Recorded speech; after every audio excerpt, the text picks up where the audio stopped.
पारंपरिक पत्रकारिता मतलब मेन स्ट्रीम मीडिया और डिजिटल मीडिया, इन दोनों के बीच आप अगर एक को चुनना चाहें तो आप किसे चुनना चाहेंगे और क्यों?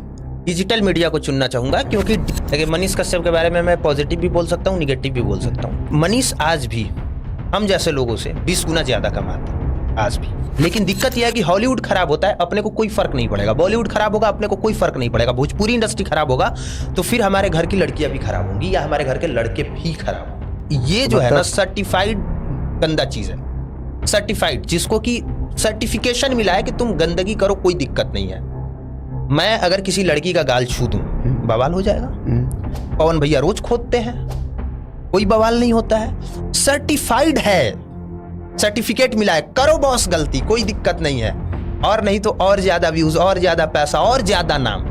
पूरी फिल्म कोई देखता ही नहीं है, पता नहीं। हम तो शॉक्ड होते हैं, सोचते हैं कि ये लोग फिल्म बना कैसे रहे हैं और कौन वो पागल आदमी है जो फिल्म बनाने के लिए पैसा लगा रहा है। आपको कभी ऐसा लगा कि माइक उठाने का नुकसान बहुत झेलना पड़ सकता है? कभी कोई न्यूज बनाता हूं किसी पार्टी के खिलाफ तो सबसे ज्यादा डर पार्टियों से लगता है समटाइम्स कि भाई इन लोगों के जो समर्थक होते हैं वो बरमुंडा होते हैं, मतलब कुछ भी कर सकते हैं कभी भी।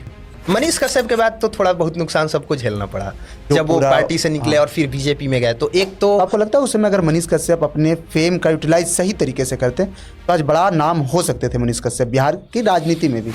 मनीष कश्यप माटी का ढेला उठा के कह दें कि ढेला खरीदिए, इससे आपका ये रोग ठीक हो जाएगा, वो ढेला बिक जाता माने लाखों करोड़ों में, लाखों करोड़ों मतलब लोग खरीदे इस चीज को। ठीक है, 570 ईस्वी में आते हैं मोहम्मद पैगंबर साहब, इस्लाम धर्म की स्थापना करते हैं और इसके बाद इस्लाम धर्म आता है। तो जितने मुसलमान हैं सभी कन्वर्टेड ही होंगे ना। हाँ। तो आप दे लीजिए हिंदू धर्म को गाली या सनातन धर्म को गाली, जैसा कि मैं देखता हूं बहुत सारे लोग देते हैं कि जाति फैला दिया, ये फैला दिया, वो फैला दिया। हिंदू धर्म का एक एग्जाम्पल आप नहीं दे सकते जहां तलवार के नोक पे जबरदस्ती कराया जाता हो।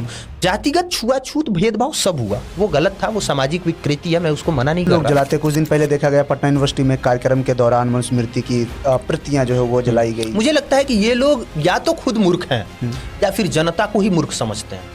राम अम्बेडकर जी की बात हो रही है तो उनके मानने वाले जो एक बड़ा वर्ग है वो एक कॉन्सेप्ट लेके चलते हैं। सबसे बड़ा अगर भीमराव अम्बेडकर जी की जयंती है सबको शामिल होना चाहिए। ये वो किसी एक के तो थे नहीं, वो तो 100 लेके जा रहे हैं। भीम नाम सत्य है।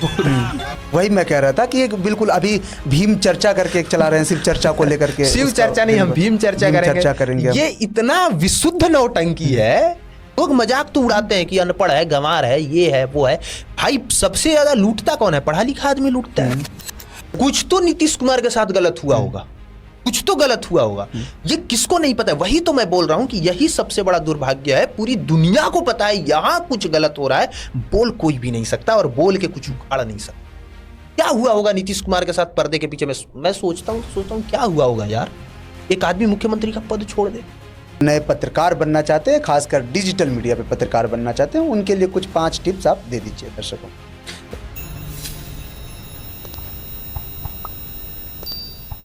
कुछ दिन पहले संसद में राघव चड्ढा ने, जो पहले आम आदमी पार्टी के थे, हाल ही में बीजेपी ज्वाइन किया। संसद में सवाल उठाया कि जब महीना 30 दिनों का होता है तो मोबाइल कंपनियों का रिचार्ज 28 दिनों का क्यों? लेकिन इससे पहले भी बिहार में ये आवाज़ उठ चुका है और ये बिहार के एक डिजिटल पत्रकार ने ये आवाज़ उठाई थी। खूब वीडियो वायरल हुए थे। इसके बाद बिहार में डिजिटल पत्रकारिता का एक कहने एक तरीके से क्रांति शुरू हुई। हमारे साथ मौजूद हैं उसी क्रांति के एक जनक कुमार अभिनव। बहुत स्वागत है अभिनव। बहुत बहुत धन्यवाद। जब पत्रकारिता की बातचीत हो रही है तो मेरा पहला सवाल भी यहीं से शुरू होगा। मेरा पहला सवाल ये है कि बिहार में जिस तरीके से डिजिटल पत्रकारिता की शुरुआत हुई, इसमें कई ऐसे लोग आए जिन्होंने अच्छा काम किया, कई ऐसे लोग भी आए जिन्होंने पत्रकारिता का स्तर भी गिराया। तो आप इसको कैसे देखते हैं? अच्छा देखता हूं मैं। जिन्होंने गिराया वो उनकी चॉइस, उनका सेटिस्फिकेशन, और जिन्होंने अच्छा किया ये उनका है। मतलब सबका अपना एक लेवल है। जैसे कोई गाना गाता है, किसी ने अश्लील गा के नाम कमाया, पैसा भी कमाया, और किसी ने अच्छा गा के नाम कमाया और पैसा कमाया। वो डिपेंड करता है कि आप क्या कर सकते हैं। भाई खराब करने की इच्छा मेरी भी है, मैं कर ही नहीं सकता, मेरा टैलेंट ही नहीं है। जिसका है वो कर रहा है। लेकिन आप जैसे आप थे, मनीष कश्यप थे और आपकी एक पूरी टीम कह लें या फिर आप एक साथी थे जो उस समय बिहार में पत्रकारिता की, डिजिटल पत्रकारिता की शुरुआत किए। उसके बाद आप लोगों को देखकर गांव के कई बच्चों ने माइक उठाया, जिन्हें ठीक से ना बोलना आ रहा हो, ना उन्हें न्यूज़ की समझ हो, उन्होंने भी माइक उठाया और शायद उसमें मैं भी एक शामिल था। तो कितने लोगों ने अच्छा किया ये एक अलग विषय है, और कितने लोगों ने खराब किया सब बहुत सारे, ऐसे एक बड़ा नंबर है। मुझे लगता है अच्छा करने वालों से ज़्यादा बड़ा नंबर बुरा करने वालों का है। तो ये इसको आप कैसे देखते हैं? मैं चाहूंगा कि पॉजिटिव दृष्टिकोण से देखा जाए हर चीज को। कुछ लोगों ने इसलिए माइक उठाया कि वो व्यक्ति कर रहा है तो मैं भी कर सकता हूँ, उसने माइक उठाया, उसने करना शुरू किया, अच्छा करने लग गया। कुछ लोग अच्छा नहीं कर पाए तो जैसे तैसे करके पैसा कमा लिया। बहुत भयंकर बेरोजगारी है भाई, हालत खराब है। आदमी 4 पैसा कमा रहा है, कमाने दीजिए, मैं नहीं करना तो चाहूंगा ये कुछ बेरोजगारी का एक मतलब असर है, कह लें एक तरीके से। हाँ मतलब है, अब जिसको जो लगा वो किया, अब मैं क्या बोलूं। कई रिपोर्ट्स ऐसे भी हैं, ऐसा कहते हैं कि बिहार में सबसे ज़्यादा डिजिटल मीडिया चैनल है। हर कोई दूसरा कोई देखिए पत्रकार बने बिहार फिर रहा। में, दिल्ली में, पंजाब और हरियाणा में, इन 4 जगहों पे ज्यादा है। हर गली में दूसरा इंसान पत्रकार बना फिर रहा है। नहीं इसका फायदा आपको दिखता है? फायदा तो एक है कि चलिए यार, प्रॉब्लम क्या है ना कि बहुत निगेटिव तरीके से आदमी देखने की कोशिश करता है। जब इंजीनियरिंग हाईलाइट हुआ, हर दूसरा तीसरा व्यक्ति इंजीनियर बन रहा था। जब खेसारी लाल यादव जब स्टार बने, हर आदमी को लगा कि हमारे बीच, देखिए जब आपके बीच का आदमी स्टार बनेगा ना, बहुत लोग उस रास्ते पे चलेंगे। तो आपके बीच का अगर 1-2 आदमी स्टार हुआ सोशल मीडिया पे, देखा देखी बहुत सारे लोग आएंगे ही आएंगे, कुछ अच्छा करेंगे, कुछ नहीं कर पाएंगे, कुछ खराब करेंगे। खेसारी लाल यादव का देख के बहुत सारे लोग गायकी में आए कि जब हमारे बीच का लौंडा डांस करने वाला व्यक्ति, ढोलक और तबला बजाने वाला बैठ के वो स्टार बन सकता है तो हम क्यों नहीं। तो बहुत लोगों में एक साहस पैदा हुआ। तो हम लोगों ने भी जब किया, लोगों को लगा हमारे अपने बीच का लड़का है, अच्छा कर रहा है, मैं भी कर सकता हूं। उसने किया, कुछ ने अच्छा किया, कुछ ने बहुत अच्छा किया। कुछ ऐसे भी लोग होंगे जो हम लोगों से भी 10 कदम आगे चले गए होंगे, और कुछ लोग नहीं जा पाए होंगे। तो वो है चीज। आप पत्रकारिता आप काफ़ी लंबे समय तक ग्राउंड रिपोर्टिंग किए, तो जो पत्रकारिता का मूल स्वरूप है, जो पारंपरिक पत्रकारिता है और जो अभी डिजिटल पत्रकारिता है, इसके बीच का जो दूरी है, एक तरीके से कह लें इसके बीच की जो गैप है, इसको आप कैसे देखते हैं? पारंपरिक पत्रकारिता मतलब मेन स्ट्रीम मीडिया और डिजिटल मीडिया, इस बीच इन दोनों के बीच आप अगर एक को चुनना चाहें तो आप किसे चुनना चाहेंगे और क्यों? डिजिटल मीडिया को चुनना चाहूंगा, क्योंकि डिजिटल मीडिया आपको बोलने की पूरी तरीके से स्वतंत्रता देता है। मेन स्ट्रीम मीडिया में आप वो काम नहीं कर सकते, क्योंकि वहां पे जो सरकारी विज्ञापन आता है, वहां पे टोटल अर्निंग शिफ्ट है। आपको जो पैसा कमाना है वहीं से कमाना है। डिजिटल मीडिया पे व्यूज से पैसा कमाना है, और व्यूज कहां से आता है? फैक्ट बोलने से, ऐसा खबर देने से जो मीडिया छुपा रही हो, तो वो डिजिटल मीडिया ही कर सकता है। जो काम अंजना ओम कश्यप, चित्रा त्रिपाठी, सुधीर चौधरी जैसे लोग नहीं कर सकते हैं, वो काम हम जैसे लोग कर सकते हैं। कारण है करने का, व्यूज, पैसा। पैसा हम भी कमा रहे हैं, पैसा वो भी कमा रहे हैं। उनका पैसा सरकारी विज्ञापन से आता है। डिजिटल मीडिया को सरकारी विज्ञापन नहीं मिलता, खास तौर पर वे जो गवर्नमेंट के अगेंस्ट होते हैं। तो वो सच बोल के पैसा कमा सकता है, पर एक रिस्क है। वो रिस्क हर क्षेत्र में है, और वो रिस्क लेना चाहिए। जब आप डिजिटल मीडिया को चुन रहे हैं तो उस समय एक बड़ा सवाल उठा कि ये लोग फॉर्मल एजुकेशन नहीं किया, मतलब कहीं से मास कम्युनिकेशन नहीं किया। मैं आपसे ये पूछना चाहूँगा, आपने मास कम्युनिकेशन किया था कहीं से? नहीं, मैंने भी नहीं किया है, और कोई फर्क नहीं पड़ता दोस्त, किया है या नहीं किया है। तो आपको कोई क्या ऐसा, मैं ये क्लियर कर दूं, कोई ऐसा लॉ नहीं है जो ये कहता है, जैसे कि अगर आपको आईएएस बनना है, ठीक है, आप यूपीएससी की तैयारी कर रहे हैं, उसके लिए कोई नियम नहीं है कि आप सिर्फ ग्रेजुएशन पास आउट चाहिए, आप फॉर्म भर सकते हैं, और अगर आप तेज हैं तो आईएएस निकाल सकते हैं। कोई स्पेशल कोर्स तो नहीं है कि यही करना है। मीडिया का कोई स्पेशल कोर्स लॉ में नहीं है। हाँ, आपको ट्रेनिंग देने के लिए बाद में journalism and mass communication, BMC, BJMC बनाए गए। आईआईएमसी उसमें का जो है टॉप रैंक का कॉलेज है, यूनिवर्सिटी है, जो भी है, तो वो चीज़ है। अगर आप नहीं आपको भी किए लगता हैं, है कि मतलब एक फॉर्मल एजुकेशन जरूरी है, या फिर एक पत्रकारिता की जो पढ़ाई होती है वो जो आजकल यूट्यूब पे पत्रकारिता कर रहे हैं उनके लिए भी एक जरूरी है, या फिर नहीं आपको लगता? देखिए जरूरी इसलिए है ताकि समझ में आ जाए कि कैसे चीज़ों को सामने रखना है, और जो लोग नहीं किए हैं इसके बावजूद वो अच्छा कर रहे हैं तो ठीक है। जैसे देखिए, अगर किसी को एक्टर बनना है, बहुत ऐसे लोग हैं जो बिना एक्टिंग क्लास किए बेहतर एक्टर बन सकते हैं या एक्टिंग कर लेते हैं। ये सेम वैसे ही है। अगर आपके पास नॉलेज है, चीज़ों को रखने का तरीका पता है, तो ठीक है, पढ़े हैं तो और अच्छा करेंगे, नहीं पढ़े हैं फिर भी कर लेंगे। मैं अपने दर्शकों को बता दूं कि जब मैं पत्रकारिता की पढ़ाई कर रहा था तो पत्रकारिता में एक बड़ी अच्छी कहावत है कि पत्रकारिता के लिए आपको पढ़ाई की ज़रूरत नहीं होती, आपको समाज का समझ चाहिए, बोलने का हुनर चाहिए और लिखने का एक ढंग और गुण चाहिए। तो इस बात से मैं भी वाकिफ रखता हूँ कि पढ़ाई जरूरी नहीं है, पत्रकारिता की पढ़ाई जरूरी है पत्रकारिता के लिए, लेकिन पत्रकारिता की पढ़ाई जरूरी नहीं। अब जब नॉलेज होना चाहिए। बातचीत हो रही है, आप मनीष कश्यप के काफ़ी करीबी दोस्त भी रहे हैं, इससे पहले भी द लोक धर्म ने मनीष कश्यप का इंटरव्यू किया था। कहाँ आपको लगता है कि आपके दोस्त कहाँ पिछड़ गए? मतलब अभी जिस तरीके से राजनीति में वो अपना हाथ पैर मार रहे हैं, अपनी किस्मत आजमा रहे हैं, तो कहाँ वो पिछड़ जा रहे हैं? पहले वो बीजेपी ज्वाइन करते हैं, फिर बाद में वो आकर जनसुराज के साथ चले आते हैं। देखिए, मनीष कश्यप के बारे में मैं पॉजिटिव भी बोल सकता हूँ, निगेटिव भी बोल सकता हूँ। पॉजिटिव चीज़ ये है कि मनीष आज भी हम जैसे लोगों से 20 गुना ज़्यादा कमाते हैं। आज भी हम लोगों से 20 गुना ज़्यादा उनके व्यूज़ आते हैं और वीडियोज़ चलते हैं, और सब्सक्राइबर इतने ज़्यादा हैं कि जो देश के टॉप 10 या टॉप 20 है उसमें उनका चैनल शामिल है। व्यूज़ अभी डाउन हुए हैं।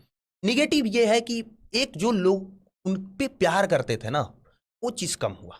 आपको ये लगता है ये कि लगता क्या, ये तो फैक्ट है, ये तो सबको पता है भाई। नहीं, मतलब आपको ये लगता है कि उन्होंने कहीं गलती की कि लोग उनसे बिछड़ते चले गए, छूटते चले गए? अब गलती की बात जहां तक से है, जानबूझ के उन्होंने गलती नहीं की। अगर एक पूरा इकोसिस्टम आपके पीछे पड़ जाएगा ना, राघव चड्ढा जैसा आदमी जाके बीजेपी ज्वाइन कर लेता है, मनीष कश्यप किस खेत के मूल्य हैं? मनीष कश्यप अदना सा व्यक्ति, खपड़ा के घर से बाहर निकला, वीडियो बनाना शुरू किया, बड़े बड़े लोगों से कोई कांटेक्ट नहीं, खुद के दम पे वीडियो बना रहा है, सरकार को लगातार रेल रहा है, और सरकार पीछे पड़ जाती है, जेल में डाल देती है, तमिलनाडु जैसे जेल में रखती है, एनएसए का एक्ट लगता है, इसके बाद फिर बिहार के जेल में आते हैं। उनको तोड़ने की सरकार ने पूरी कोशिश की और सरकार इसमें सफल रही कि सरकार ने उनको तोड़ दिया। मनीष कश्यप टूट गए। उनको लगा कि अगर मैं पार्टी ज्वाइन कर लूंगा तो पार्टी में कम से कम सेफ तो रहूंगा, नहीं तो फिर एक और केस, फिर एनएसए और फिर जेल, मैं कुछ भी नहीं कर पाऊंगा। पार्टी ज्वाइन के पीछे उनका सिर्फ एक मकसद था कि मैं अगर पार्टी ज्वाइन कर लूंगा मैं सेफ हो जाऊंगा, इसके बाद मैं अपने तरीके से लड़ सकता हूं। पार्टी ज्वाइन करने के बाद उनको पता चला कि पार्टी में रह के आप लड़ नहीं सकते। तो ये एक मिस्टेक हुआ। ये फैक्ट है कि पार्टी में रह के आप लड़ नहीं सकते, फिर आपको पार्टी के लिए लड़ना पड़ेगा। जनसुराज उसके बाद उन्होंने ज्वाइन किया, तो आप लोगों से बातचीत की थी कि बीजेपी छोड़ के मैं जनसुराज आ रहा हूँ, क्या है आप लोगों का पॉइंट ऑफ व्यू? हाँ, बात किया था उन्होंने, हम लोग बोले ठीक है जाइए। अब चूंकि पॉलिटिक्स में आप जा ही रहे हैं तो कहीं ना कहीं तो जाएंगे, तो बीजेपी में अब जा नहीं सकते, आरजेडी आपको लेगी नहीं, या आरजेडी में जाना आपके लिए सही नहीं है। जदयू भी कोई खास इंटरेस्टेड है नहीं, प्रशांत किशोर खुद इंटरेस्टेड है, तो जाना चाहिए आपको।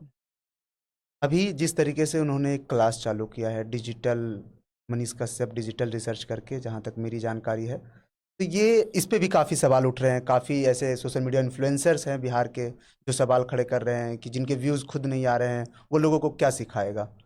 आप गए हैं वो क्लास, देखे हैं कैसा है? जाऊंगा 1-2 दिन बाद।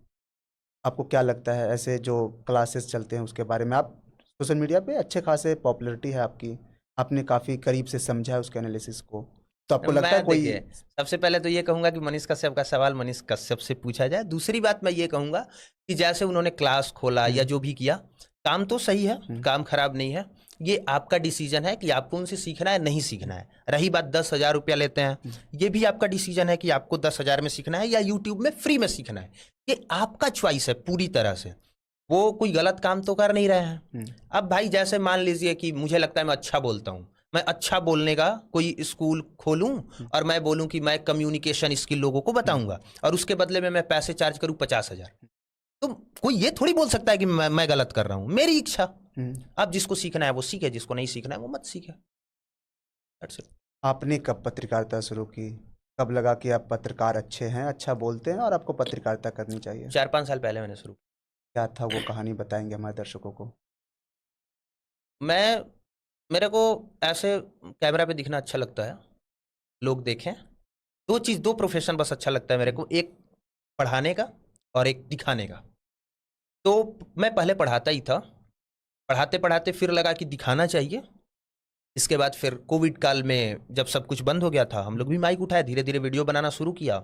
मेरे साथ प्लस पॉइंट ये रहा कि बहुत जल्दी वीडियो चलने लग गई, मतलब 4-5 वीडियो के बाद ही अच्छी खासी वीडियो चलने लग गई। तो चलने लग गई तो अभी तक से चल रही है, तो बस कर रहे हैं।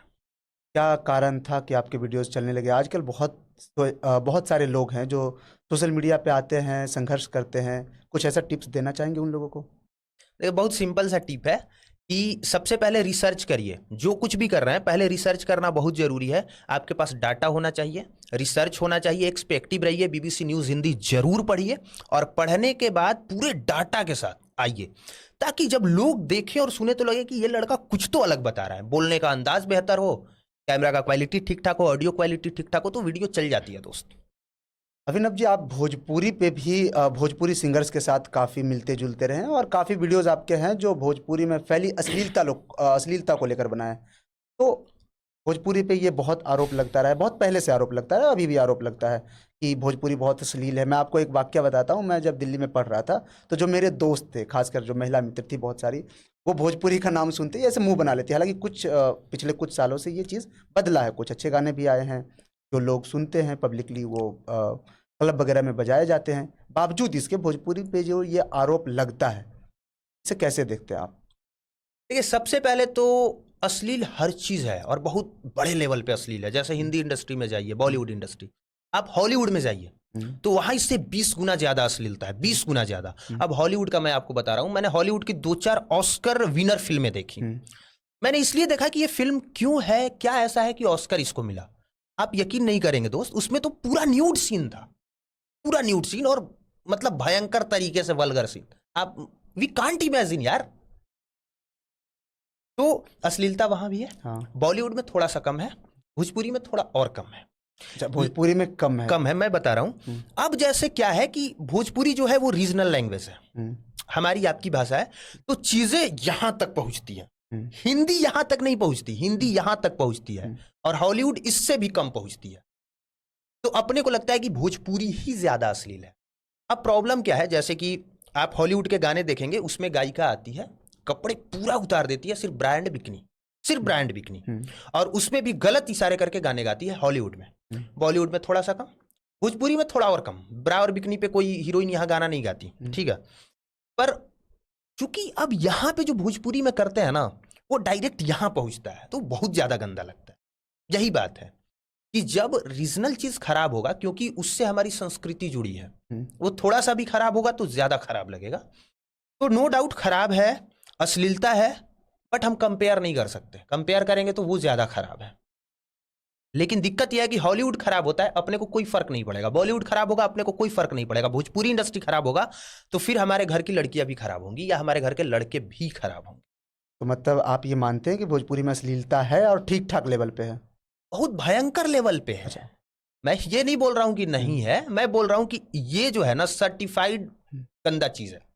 सर्टिफाइड, जिसको कि सर्टिफिकेशन मिला है कि तुम गंदगी करो, कोई दिक्कत नहीं है। मैं अगर किसी लड़की का गाल छू दूं, बवाल हो जाएगा। पवन भैया रोज खोदते हैं, कोई बवाल नहीं होता है। सर्टिफाइड है, सर्टिफिकेट मिला है, करो बॉस गलती, कोई दिक्कत नहीं है। और नहीं तो और ज्यादा व्यूज, और ज्यादा पैसा, और ज्यादा नाम, हम तो पिटा जाएंगे, आप पिटा जाइएगा, थुरा जाइएगा। जिस तरीके से पत्रकारिता की बात हो रही थी कि कई लोगों ने माइक उठा लिया आप लोगों को देख करके, ऐसे ही आप वो बता रहे थे कि भोजपुरी सिंगर्स खेसारी लाल यादव को देख करके कई लोगों ने गाना शुरू किया। ठीक सेम पैटर्न इसमें भी चला। 5-6 हज़ार में गाने बनने लगे, लोग आते गए, पहले कुछ अच्छे गाने गाए, शायद वो अच्छे गाने नहीं चले, तो इस कारण से बहुत अश्लील गाने गाए। जैसे बहुत सारे इसमें नाम शुमार हैं। तो इसे आप कैसे देखते हैं कि मतलब एक बिल्कुल छूट मिल गया खुला, जैसे अभी आप बता भी रहे थे कि ये सर्टिफाइड छूट है, इसे आप कैसे देखते हैं? मतलब ये सही था समाज के लिए या फिर भोजपुरी के लिए? भोजपुरी का इससे डाउनफॉल हुआ है कि मतलब कोई भी आए स्टूडियो में जाकर के 6 हज़ार में गाना गा ले? मुझे लगता है कि अब स्वतंत्रता है दोस्त, अब इस पे बोल के कुछ नहीं होगा। बहुत बोल लिए, बहुत चिल्ला लिए, बहुत गंदा गा लिए।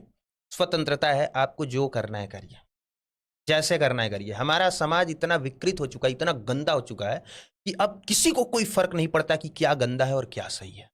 फर्क सिर्फ इस बात से पड़ता है कि आपके पास पैसा कितना है, आपका नाम कितना, ठीक है। मैं क्या बोलूं भोजपुरी को, किस मुंह से बोलूं? प्रियंका चोपड़ा हॉलीवुड में जाके न्यूड सीन देती हैं, मतलब सेमी न्यूड सीन देती हैं। हाँ। इसके बाद भारत सरकार के किसी सरकारी कार्यक्रम का ब्रांड एम्बेसडर बन जाती हैं। दीपिका पादुकोण बनती हैं। रणवीर सिंह नंगा फोटो खिंचा के सोशल मीडिया पे डाल देता है, नंगा, हाँ। Fully nude. इसके बाद वो जाके सीधे मोहन भागवत से मिलता है धुरंधर फिल्म के बाद। कोई फर्क ही नहीं पड़ता है कि आप अश्लीलता परोस रहे हैं, गंदगी परोस रहे हैं। दोस्त, आप सिर्फ दिखने चाहिए, व्यूज आना चाहिए, फिर क्या पैसा ऐसा आना रीजन चाहिए। रहा कि भोजपुरी को ज्यादा वल्गर कहा जाने लगा? भोजपुरी को ज्यादा वल्गर इसलिए कहा जाता मतलब है, आप तो एक बता रहे थे कि यहाँ टच करता है, तो वो तो उनके लिए जो बिहार से हैं, उत्तर प्रदेश से हैं, जो भोजपुरी समझते हैं, जानते हैं। जो नहीं समझते हैं, जो नहीं जानते, वो भी इस चीज को देखिए लेकर के वो बड़ा सिर्फ इसलिए क्योंकि हम गंदा दे रहे हैं, और सिर्फ गंदा दे रहे हैं, अच्छा नहीं दे पा रहे हैं, या जो अच्छा कर रहे हैं उसकी चर्चा बड़े लेवल पे नहीं है। जैसे बॉलीवुड में बी ग्रेड की फिल्में बनती हैं, ए ग्रेड की भी फिल्में बनती हैं, और ए ग्रेड की फिल्में सुपर हिट भी होती हैं। अपने यहाँ ये काम नहीं हो पाता। जैसे कि जो हमारे यहाँ सुपरस्टार हैं, वो गंदे गाने गा रहे हैं, रोज रोज रोज रोज एक ही काम कर रहे हैं, और वो गाने सुपर डुपर हिट रहे हैं, अच्छा गाना उस लेवल पे नहीं बज रहा है। तो चर्चा किसकी होगी? सिर्फ गंदगी की। अगर हॉलीवुड खराब और न्यूड फिल्में बना रहा है तो बहुत बेहतरीन फिल्में भी बना रहा है, तो उसका दोनों पैटर्न इक्वल हो गया। हमारे यहाँ पैटर्न इक्वल नहीं है, हमारे यहाँ एक ही चीज है, और वो बहुत भयंकर तरीके से गंदे लेवल पे है, तो बदनाम ज्यादा है। सिंपल बात है कि गंदगी ही ज्यादा दिख रहा है, गंदगी ही सिर्फ दिख रहा है, इसलिए गंदा ज्यादा है। और इसमें कई बड़े सुपरस्टार भी शामिल हैं।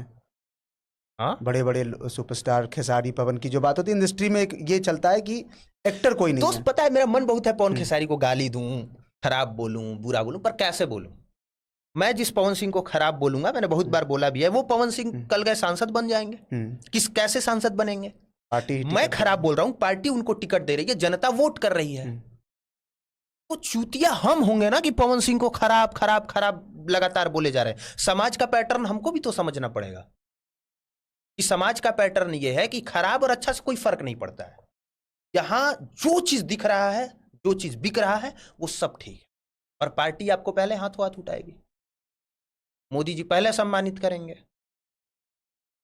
तो हम कौन है कि बोलने जाए कि ये है वो है वो खराब, लेकिन समाज विकृति हो चुका है। एक चीज़ तो ये भोजपुरी गानों का था।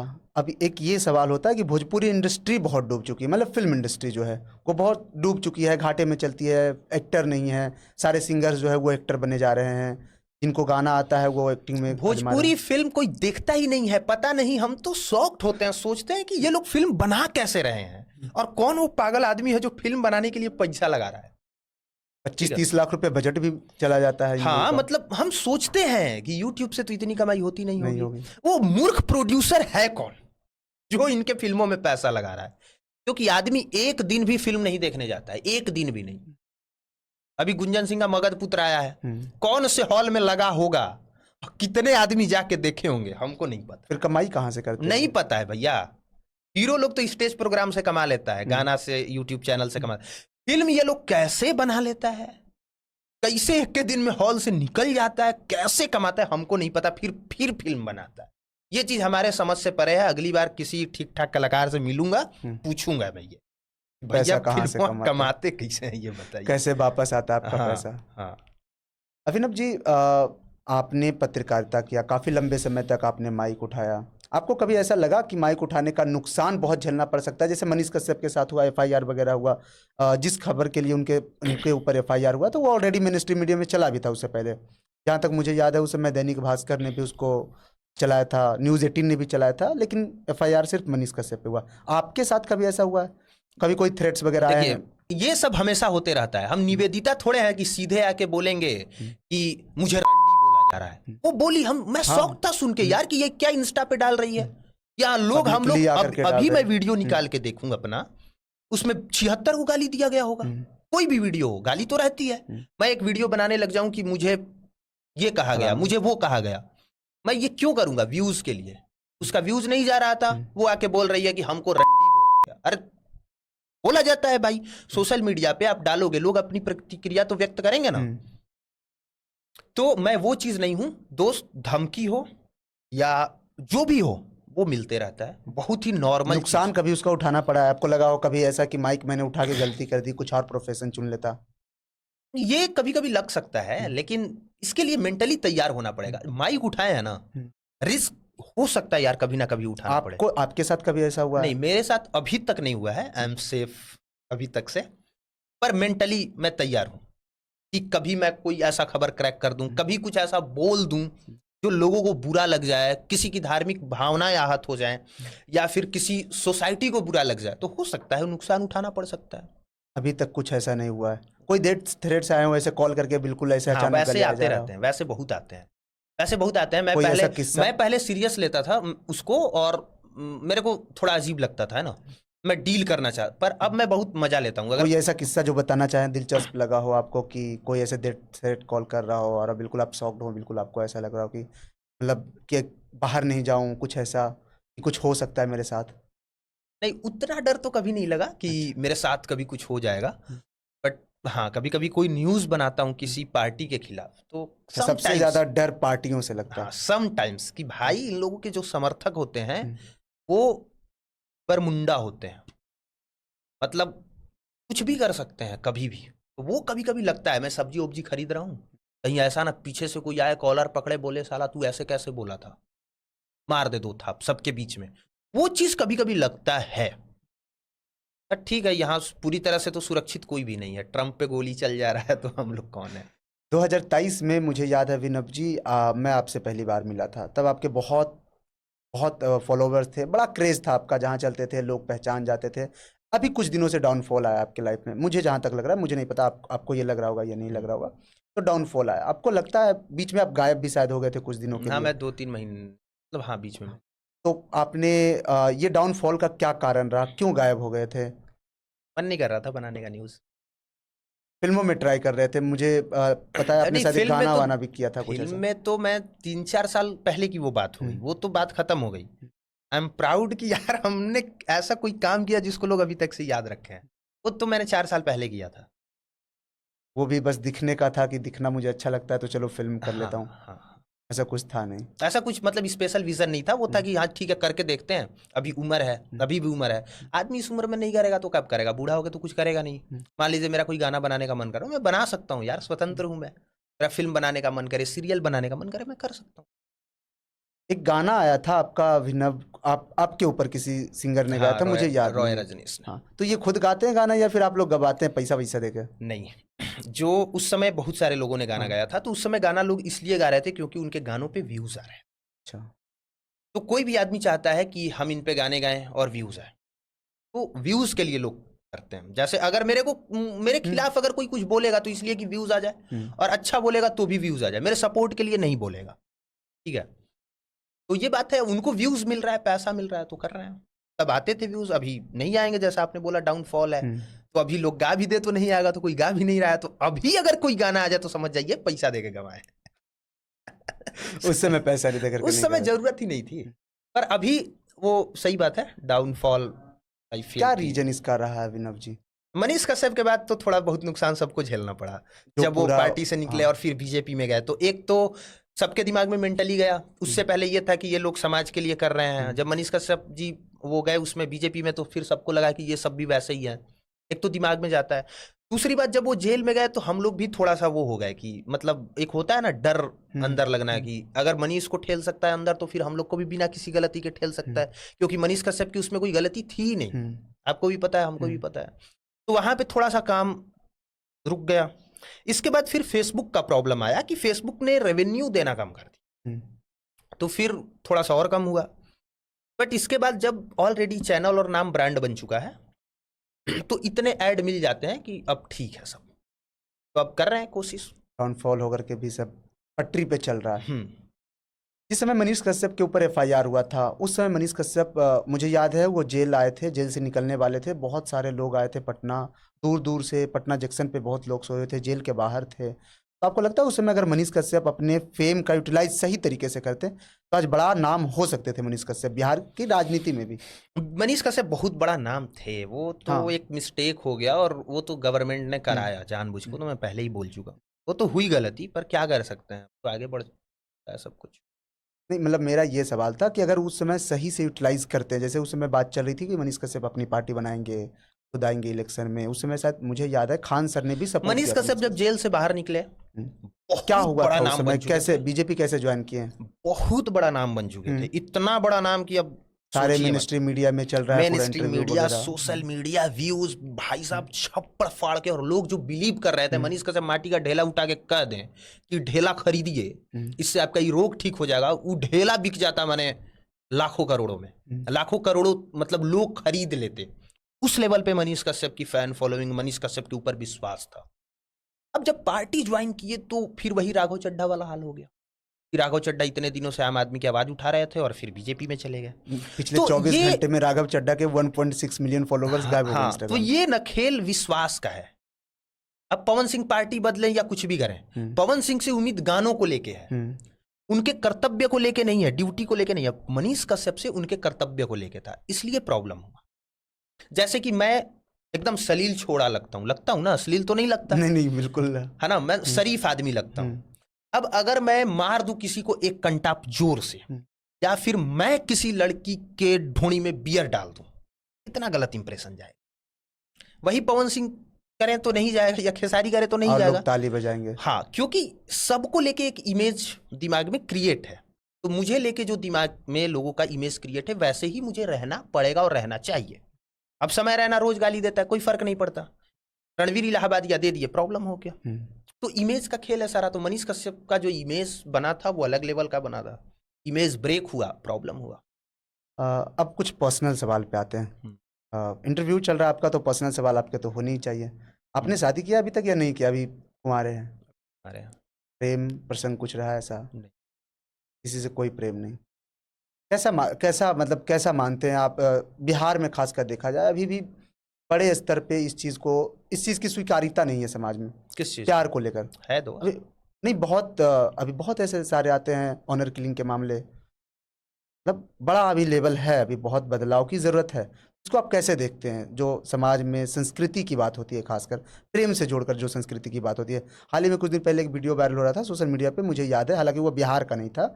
उसमें एक लड़के को ऐसे टकला वकला करके जो है काला कालिक लगा करके वो गले में चप्पल वगैरह पहना करके घुमाया। तो इसको आप कैसे देखते हैं? मुझे तो ऐसा लगता है ना कि जैसे मान लीजिए कोई लड़का और लड़की कहीं आपस में बैठ के बात कर रहे हो और चार लोग देख लिए और बाल बाल छील के मुंडन करा के जो भी करते हैं, मुझे ऐसा लगता है कि वो सब लोग मतलब उसमें क्या है, चाहता तो हर कोई करना है, करने को और हर मिला कोई नहीं, कर भी रहा होगा। कर भी रहा होगा, मिला नहीं, देख लिया तो अपना सारा फ्रस्ट्रेशन उसी पे निकाल लेता है। भाई जब मर्जी से साथ में है तो आप कुछ भी नहीं कर सकते। उम्र भी जब ठीक ठाक है तो होते कौन हो आप बोलने वाले? पर लोग बोलते हैं, वो गलत है। वो समाज की स्वीकार्यता को लेके मैं पूछ रहा हूँ, क्योंकि आपने काफ़ी हाइपर लोकल ग्राउंड रिपोर्टिंग भी किया है, काफ़ी जगह गए हैं अब बिहार में, सुदूर गांव में। तो मैं समाज की स्वीकार्यता की बात कर रहा हूँ, लोगों के जो इसके प्रति मानसिकता है, इसके प्रति उसकी बात कर रहा हूँ। आपको क्या लगता है, ये मानसिकता में बदलाव की ज़रूरत है, या फिर हम अपनी संस्कृति वाली जो एक वो है पक्ष है हमारा एक, तो उस पर चले ठीक है? देखिए, प्रेम तो होना चाहिए, वो एक्सेप्टेबल होना चाहिए। प्रेम के नाम पे जो नंगा नाच सड़कों पे मेट्रो में हो रहा है, ओयो में हो रहा है, वो नहीं होना चाहिए। तो वो गलत है, प्रेम गलत नहीं है। प्रेम किसको मानते हैं आप? मतलब अभी जो आपने कहा कि ओयो में जो चल रहा है वो गलत है, मुझे लगता है वो भी एक प्रेम का स्वरूप है, एक हिस्सा है प्रेम का। लेकिन आप किसको मानते हैं? प्यार इस दुनिया की सबसे खूबसूरत चीज है। जैसे अगर आपको सच में किसी से प्यार हो गया तो शुरू का 4-5 साल तो कैसे बीतेगा पता नहीं चले। वो जो फिल्मों में होता है ना कि ठंडी ठंडी हवा बह रही है, दुनिया में कुछ और दिख नहीं रहा, वो होता है, वो एग्जैक्ट प्यार में होता है, अगर आपको प्यार हो तब।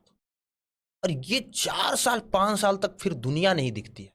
सिर्फ अपनी दुनिया की सबसे खूबसूरत चीज अगर मेरे से कोई पूछे क्या है, मैं बोलूंगा मोहब्बत है। मोहब्बत इतनी खूबसूरत चीज है कि मोहब्बत के अलावा और कोई चीज अच्छी नहीं लगती। ना टारगेट अच्छा लगता है, ना पैसा अच्छा लगता है, नेम फेम कुछ भी अच्छा नहीं लगता। अगर सबसे ज्यादा कुछ अच्छा लगता है तो वो मोहब्बत। तो दुनिया की सबसे खूबसूरत चीज मोहब्बत है। पर मोहब्बत का सबसे बड़ा नुकसान ये है कि अगर मोहब्बत हो जाए तो फिर मोहब्बत के सिवा कुछ और करने का जी नहीं करता। तो प्रॉन्स एंड कॉन्स दोनों है। आजकल जो लड़के प्यार कर रहे हैं, लड़के लड़कियां जो प्यार कर रहे हैं, उसको आप कैसे देखते हैं? जिस तरीके से प्यार के नाम पर चीज़ें चलती है, कई बार लोग बाहर सड़कों पे अश्लील हरकत करते हुए दिखते हैं, पार्क में। वो मोहब्बत नहीं है, वो है लस्ट, वो है अपने शारीरिक जरूरत को पूरा करना, वो दूसरी चीज है। वो गर्लफ्रेंड के साथ भी हो सकता है, बीवी के साथ भी हो सकता है, और फिर कोठा पे भी हो सकता है, कहीं भी हो सकता है। और वो लड़के और लड़की कहीं भी कर भी रहे हैं, किसी के साथ कर रहे हैं। अभी का सिचुएशन क्या है आपको भी पता है। एक तो कि आप अपने घर में किसी भी बेटा बेटी बहन का मोबाइल नहीं चेक कर सकते। अभी एक इतना मेरे को वो अजीब लगा, अभी एक चीज सोशल मीडिया पे क्या चल रहा है, बीवी बोलती है अपने हस्बैंड से, ये मेरा पर्सनल मोबाइल है, आप यूज नहीं कर सकते, आप छू नहीं सकते, है ना चीज। सिर्फ सोशल मीडिया पे नहीं, रियल लाइफ में रियल में भी है हाँ। कि ये मेरा पर्सनल चीज है भाई। पर क्या पर्सनल चीज है यार? Security बीवी भी जो है हस्बैंड के साथ नंगा सोती है, प्राइवेसी चाहिए। क्या प्राइवेसी चाहिए? हस्बैंड और वाइफ बेड में नंगे होते हैं ना, उससे ज्यादा प्राइवेट मोमेंट कुछ नहीं हो सकता। वो चीज प्राइवेट नहीं है, मोबाइल में क्या प्राइवेट है? कोई भी आदमी अगर ये बोल रहा है ना इसमें मेरा प्राइवेसी है, वो कुछ छिपा रहा है और गलत चीज छिपा रहा है, बात खत्म।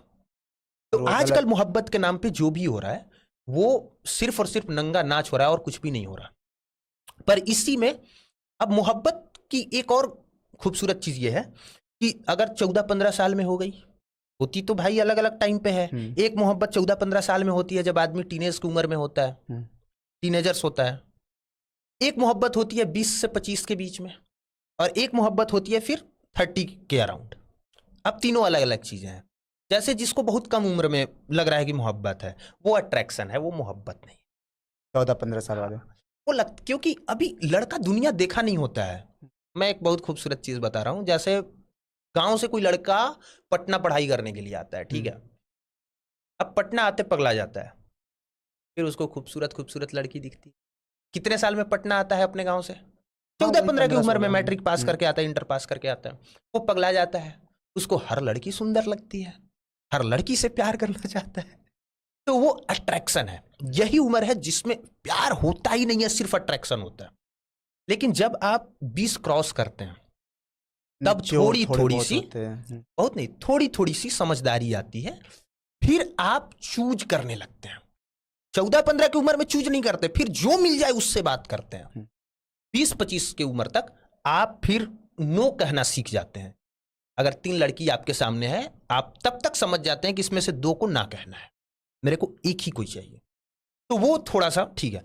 30 के अराउंड होता है तो मोहब्बत होता है शिद्दत वाला, या फिर समझदारी में फांस फूस के प्यार होता है, वो शादी होती है। तो 30 वाला मोहब्बत मुझे लगता है कि सबसे सेफ मोहब्बत होता है। उसमें तब तक समझदारी आ गई होती है, अनुभव आ गया होता है। बचते कहाँ है? नहीं वो तो ठीक है, फिजिकली नहीं बचे, अलग फिजिकली नहीं, मतलब ऐसे भी नहीं बचते, वो कहीं ना कहीं उनका अफेयर हो जाता है। नहीं यार, लड़के बहुत ऐसे हैं जो बहुत वो है, मतलब बहुत ऐसे लड़के हैं जो लड़की से बात तक नहीं किए होते हैं, मुझे पता है।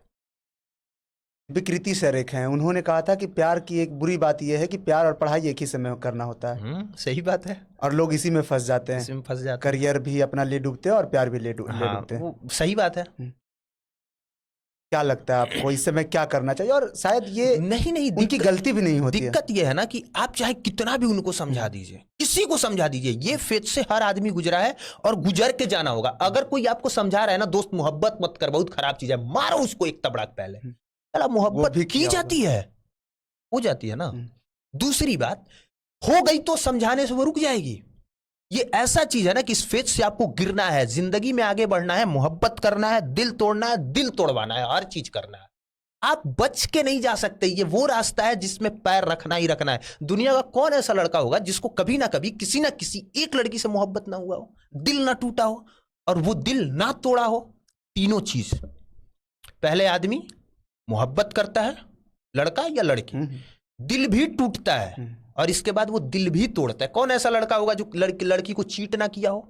कौन ऐसी लड़की होगी जो किसी लड़के को चीट ना की हो? इम्पॉसिबल है ना दोस्त। मोहब्बत होगा, दिल टूटेगा, दिल तोड़ेंगे, इसके बाद समझदारी आएगी। नहीं तो फिर वो चले जाइए। तब तक तो काफी समय हो जाता है। और आप बता रहे थे कि 30 का जो मोहब्बत होता है वो सही मोहब्बत होता है, शिद्दत वाला मोहब्बत होता है। फिर तब तक तो बेचारा टूट चुका होता है। हाँ, फिर अगर उसको बाई चांस कोई लड़की मिली अच्छी, तो फिर वो मिलती है कि हाँ उसके साथ फिर समझदारी से जीवन बिताया जा सके। बाकी मोहब्बत ऐसी चीज है ना, या प्यार और लड़की ऐसी चीज है कि जीवन भर आदमी फिर इसमें रह जाता है और फिर कुछ कर भी नहीं पाता। ये भी चीज है। बहुत ऐसे लोग हैं जो 40-50 की उम्र में जाके शादी किए, शादी ही नहीं किए, 40-50 की उम्र में शादी किए, फिर भी उनकी शादी टूट गई। मोहब्बत से शादी की फिर भी खत्म हो गई। मोहब्बत इसलिए सक्सेस नहीं हो पाती क्योंकि यहां रास्ता बदलने का चांस है। माँ मुझसे मोहब्बत करती है, पापा जी आपसे करते हैं। मम्मी पापा बेटा नहीं बदल सकते, आप माँ नहीं बदल सकते, इसलिए वो मोहब्बत जीवन भर ताउम्र रहती है। लेकिन हस्बैंड नहीं होता, बदला जा सकता है, वाइफ बदली जा सकती है, इसलिए जीवन भर नहीं रहता। और हर आदमी बेटर खोज रहा है। लड़कियों को लग रहा है इससे भी बेटर, इससे भी बेटर, लड़की को लगता है इससे भी बेटर, इससे भी बेटर। इसी पेंच में हर आदमी फंसा हुआ है। अभी आप बात कर रहे थे, जब हम बातचीत कर रहे थे तो बातचीत हो रही थी कि पत्नी जो है वो पति को अपने फ़ोन नहीं दिखाते हैं। तो इस चीज़ से भारत में एक रिपोर्ट कहता है कि एक्स्ट्रा मैरिटल अफेयर बहुत तेज़ी से बढ़ रहे हैं। और मैं एक रिपोर्ट पढ़ रहा था, कहीं फॉरेन का था, मुझे याद नहीं उसका नाम, लेकिन वो कह रहा था कि 2050 तक एक्स्ट्रा मैरिटल अफेयर के बहुत केसेस सामने आएंगे। क्या देखिए रीज़न है इसका? एक देखिए, बेंगलोर में किसी ने एक ऐप बनाया, एक्स्ट्रा मैरिटल अफेयर का ऐप, ठीक है, अच्छा, मतलब लीगल ऐप। तो उसका डाटा चौंकाने वाला था। बेंगलोर और मुंबई और दिल्ली की लड़कियां, लाखों लड़कियां उस पे अभी भी एक्टिव हैं। गांव के लोगों को पता नहीं है, वो लोग भी एक्टिव हो जाएंगे। एक्स्ट्रा मैरिटल अफेयर नाम का जो ऐप है, उस पे बहुत शहर की लड़कियां और औरतें मतलब एक्टिव हैं और वो दूसरों से बात कर रही हैं। तो अब इसका क्या मतलब, कोई सॉल्यूशन नहीं है इस चीज का। आप चाहेंगे सॉल्यूशन खोज दें, कोई सॉल्यूशन नहीं है। क्या कारण क्या है एक्स्ट्रा मैरिटल अफेयर का? मतलब आप किस चीज़ को भाई मैं तो इस चीज में एक्सपर्ट हूं नहीं कि बताऊंगा, पर अगर फिर भी मुझे कुछ बोलना हो तो मैं, कारण ये है, एक तो आदमी का जो परसेप्शन है वो बहुत एक्सट्रीम लेवल पे चला गया है, और रीजन सिर्फ सोशल मीडिया है। जब चीजें दिखने लग रही हैं उस लेवल की, तो हमें लगता है यार उसकी लाइफ अलग है, उसकी बीवी अलग है, उसका हस्बैंड अलग है, लाइफ ऐसी होनी चाहिए। जबकि वो कुछ क्षण का बस खेल होता है, वैसा तो किसी का हो ही नहीं सकता। एक्टर एक्ट्रेस का सबसे मस्त लाइफ दिखता है, सबसे नरकी लाइफ, पर्सनल लाइफ उन्हीं लोगों का होता है। पर ये चीज घर की औरतें समझे तब तो। सोशल मीडिया पे दिखावे के कारण एक चीज़ की और बहुत तेज़ी से समाज में बढ़ा है। लोग आते हैं, लड़कियां आती है, कम उम्र की लड़कियां आती है, रील्स बनाते हैं, मतलब अर्धनंग कह लीजिए, सेमी नूड्स कह लीजिए, ऐसे रील बनाते हैं। तो इन सब चीज़ को जब आप देखते हैं तो आपको कैसा लगता है अभिनव? मुझे एक चीज अभी रील पे बहुत चल रहा है, AK-47 चलाया हो, देखा आपने वो रील? नहीं, मैं नहीं देखा। उसमें क्या है, आपने देखा? उसमें है AK-47 चलाए हो, और वो पता नहीं और क्या है। अब उसमें क्या है कि लड़का लोग रील बनाता तो बात समझ में आती, लड़की खुद ही रील बना के डाल रही है। अपना बॉडी फिगर पीछे से दिखाया, नितंब उठे हुए, बॉडी फिगर एकदम ऐसे शानदार, आधा ये दिख रहा है, स्तन दिख रहा है, और उस पे चलते हुए स्टाइल मारते हुए पीछे से साउंड आ रहा है, AK-47 चलाए हो, मतलब तुम चलाए हो हमारी जैसे बॉडी को। समझ रहे हैं? मैं अभी तक समझ भी नहीं रहा। और यार दिक्कत यह है, लड़के नहीं लड़कियां रील्स बना रही हैं। मान लो लड़के बनाते तो बात समझ में आती, लड़कियां खुद ही बना के डाल रही हैं। अब इसी तरह से हनी सिंह का एक गाना आया था, दिदिया के देवरा चढ़ौले बटे नजरी, चुलिया के चिजुया चिखल चाहे जबरी। इस पे लड़कों ने ज्यादा रील्स बनाया कि लड़कियों ने बनाया? लड़की खुद ही कह रही है कि चिखल चाहे जबरी। तो मेरे को अब कोई पूछता है ना, पहले मैं बहुत बोलता था घर की लड़की के सामने सुनोगे ये गाना, अब कोई बोले ना घर की लड़की के सामने या महिलाओं के सामने, मारो कंटाप एक थाप उसके ऊपर। तुम कौन होते हो लड़की के सामने? भाई लड़की खुद बना रही है, खुद कर रही है, लड़की स्वतंत्रता ही इसी चीज को समझती है। लड़कियों से पूछो फ्रीडम क्या है, वो मतलब ज्यादातर लोग यही कहेंगे छोटे कपड़े पहनना, पहनना, घूमने को वो स्वतंत्रता समझती हैं, जबकि वो फ्रीडम है नहीं। फ्रीडम वो थोड़ी है। फ्रीडम है एक प्राइवेट, जैसे मान लीजिए प्राइवेट स्कूल्स हैं, ठीक है, प्राइवेट स्कूल्स में डांस सिखाया जाता है, जितने प्राइवेट स्कूल्स हैं सभी में। किसी भी प्राइवेट स्कूल्स में जूडो कराटा नहीं सिखाया जाता। जरूरी क्या है? लड़कियों के लिए सेल्फ डिफेंस जरूरी है, उनको सेल्फ डिफेंस की शिक्षा दी जाए, पर वो शिक्षा नहीं दी जाती, फालतू की शिक्षा दी जाती है। डांस करना, मतलब डांस सिखाने की जो आप बात करते हैं, डांस करना फालतू, मैं ये नहीं बोल रहा फालतू है, पर उतना जरूरी नहीं है जितना सेल्फ डिफेंस की चीज जरूरी है। तो प्रायोरिटी क्या होना चाहिए? सेल्फ डिफेंस, सेकंड डांस होना चाहिए। तो सेल्फ डिफेंस है ही नहीं, सिर्फ और सिर्फ। जब ये सोशल मीडिया की बात कर रहे थे, तो क्या इसका ये प्रभाव रहा है कि सोशल मीडिया पे जो दिखावा है, जैसे आप बता रहे थे कि सोशल मीडिया पे जो स्टार हैं या फिर जो बॉलीवुड स्टार हैं, सेलिब्रिटीज़ हैं, उनका लाइफ सोशल मीडिया पे कुछ और दिखता है, वास्तविकता कुछ और होता है, और लोग उसके लाइफ को देख करके सोशल मीडिया पे अट्रैक्ट होते हैं। तो इसका एक बड़ा कारण ये है कि लोग इस तरीके की हरकतें कर रहे हैं।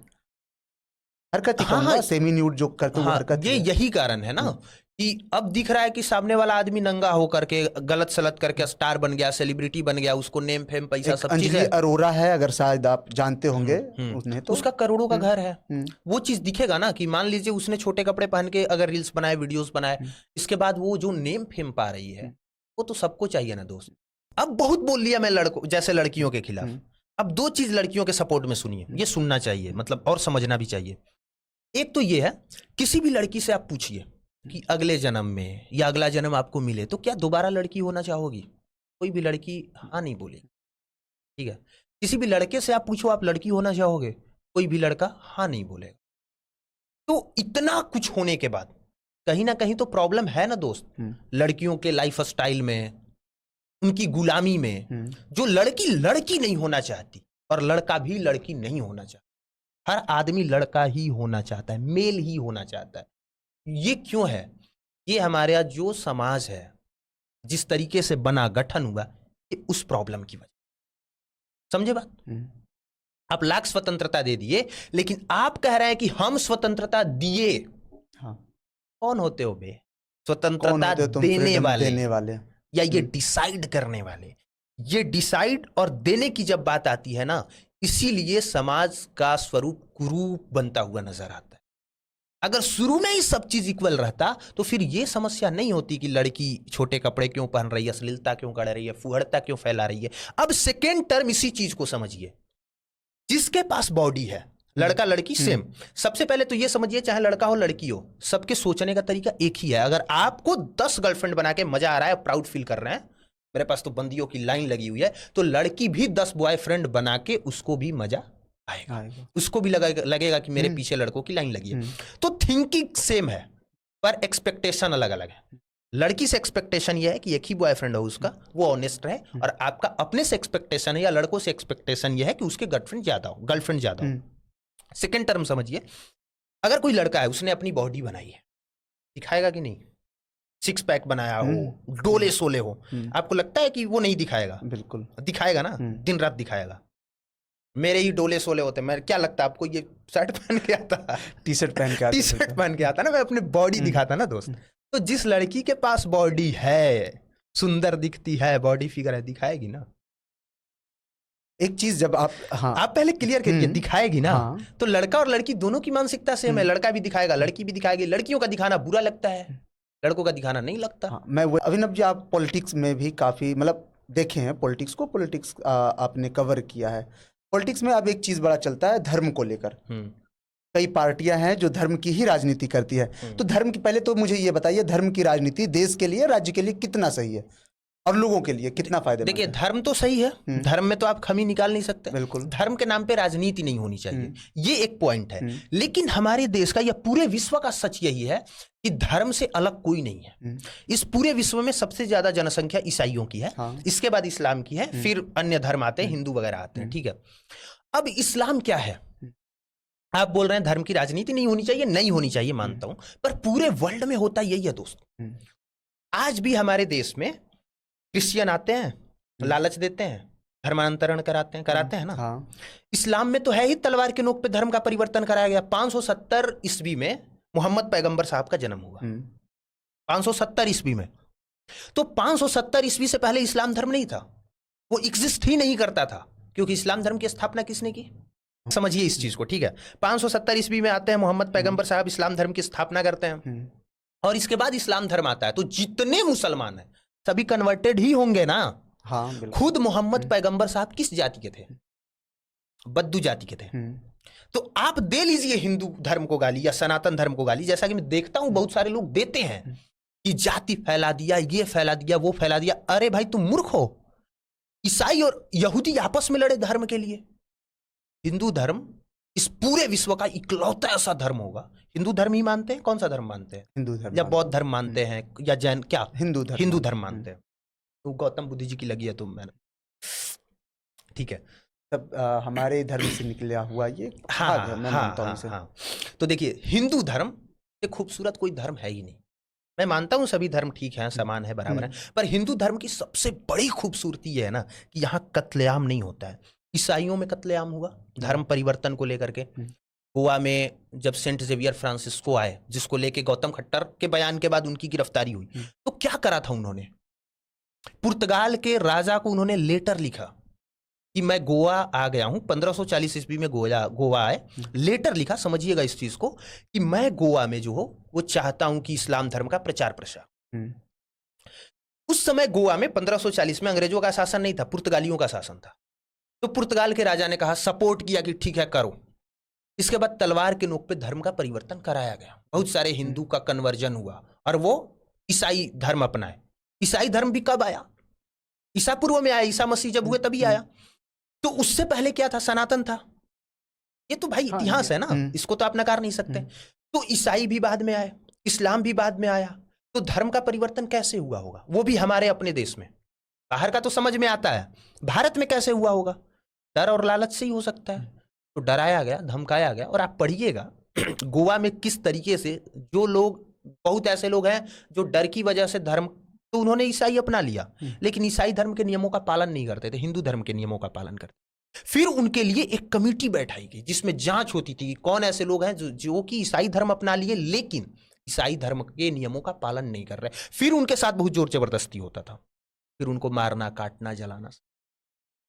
गोवा में ये आम है, मतलब ये सबको पता है, ये कोई छिपी हुई बात नहीं है।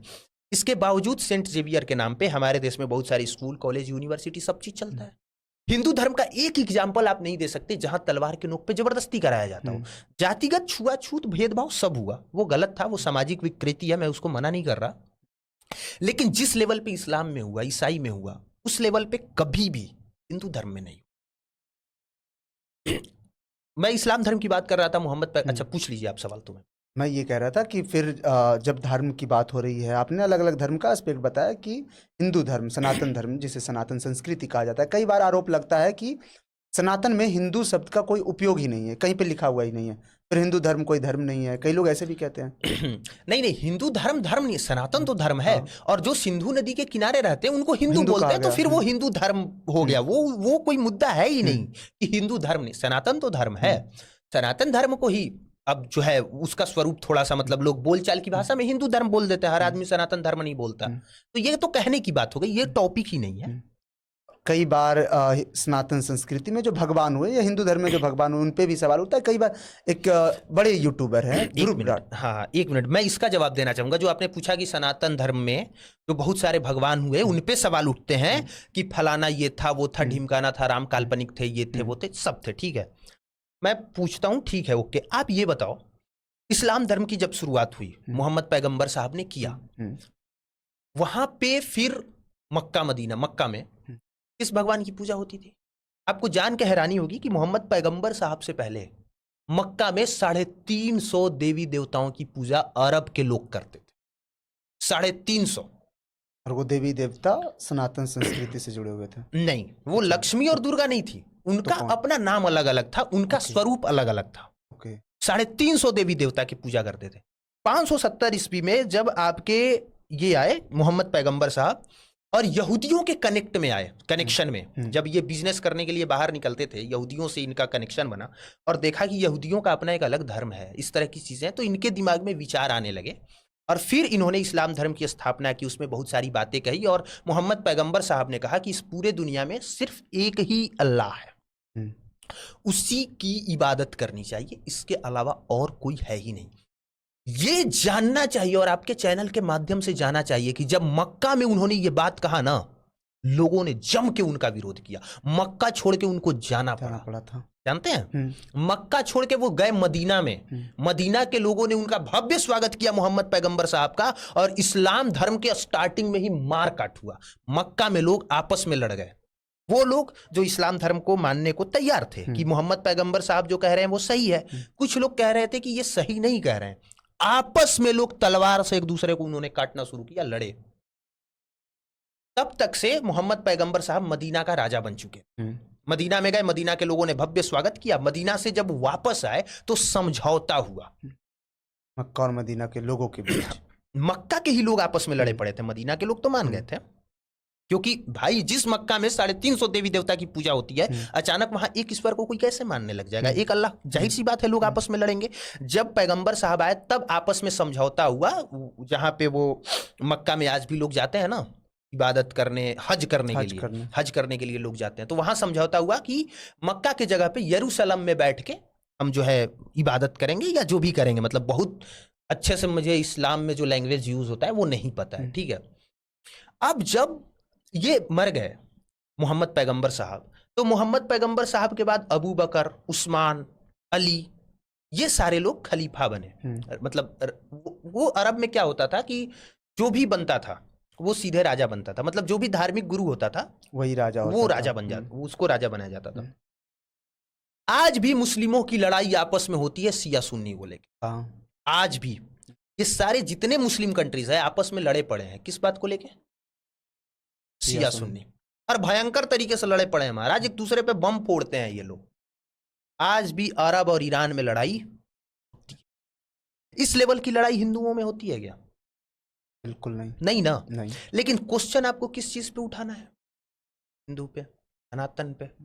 पेरियार जैसा व्यक्ति आता है, वो सच्ची रामायण लिखता है ना, ठीक है, आप स्वतंत्र हैं लिखने के लिए। फिर भी ये जानिए कि हिंदू धर्म की जो महानता है वो किसी से मैच नहीं करती। हिंदू धर्म क्या बोलता है? जिस चीज से फायदा हो रहा है उसकी पूजा करो। पूजा करो।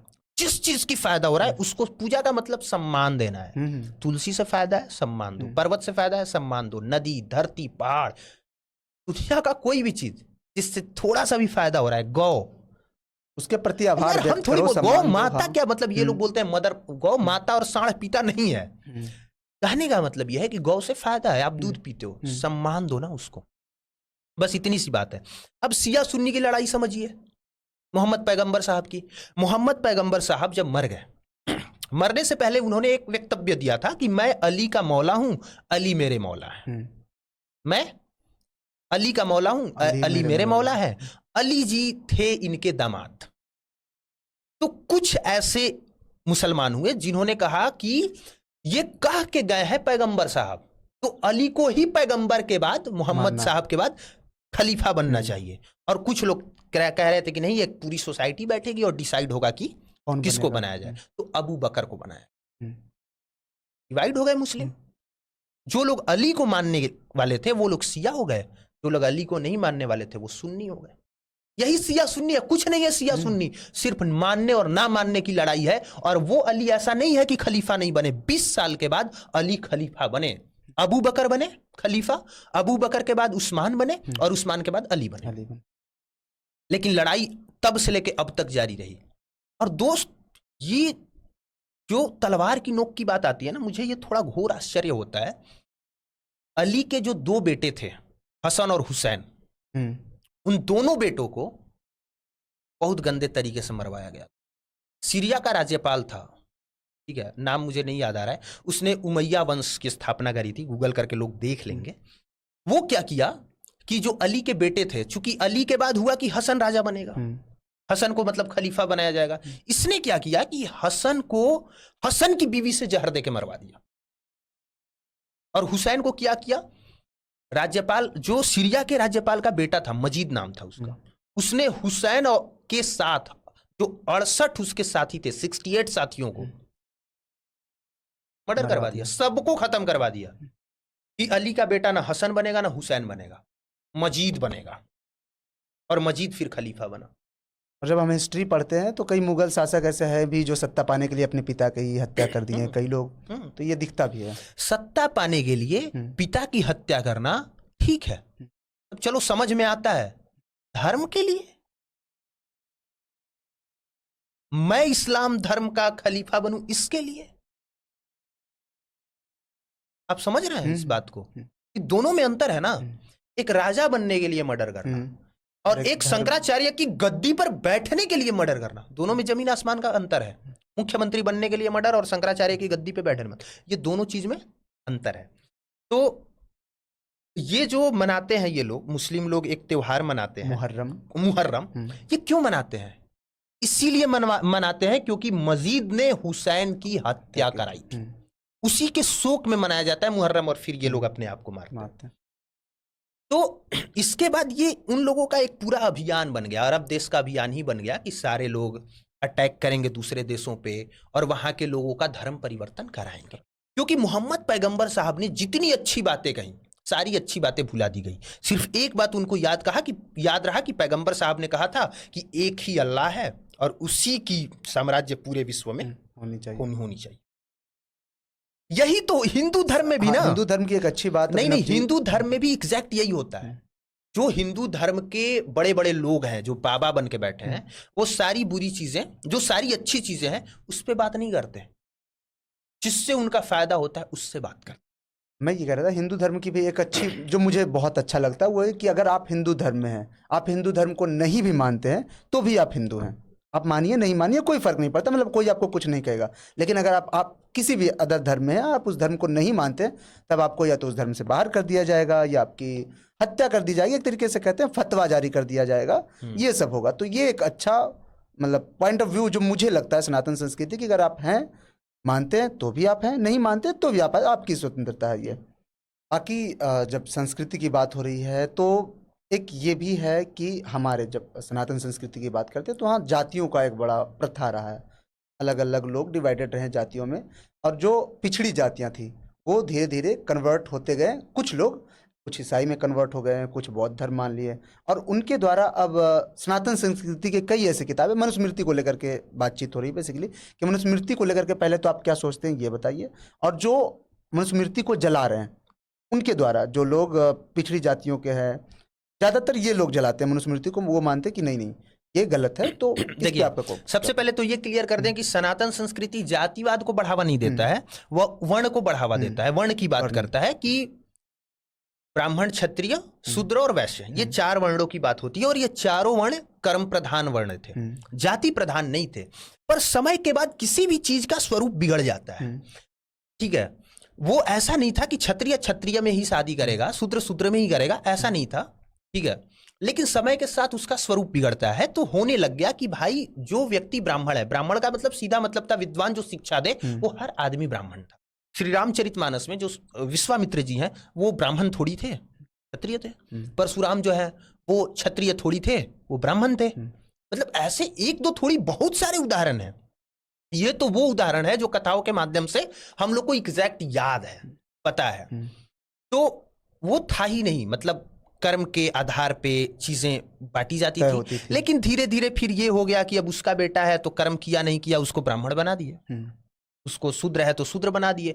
फिर जो बाद के विद्वान हुए उन लोगों ने बंटवारा किया, ये जातियों का बंटवारा, हाँ जातियों का बंटवारा उन लोगों ने किया।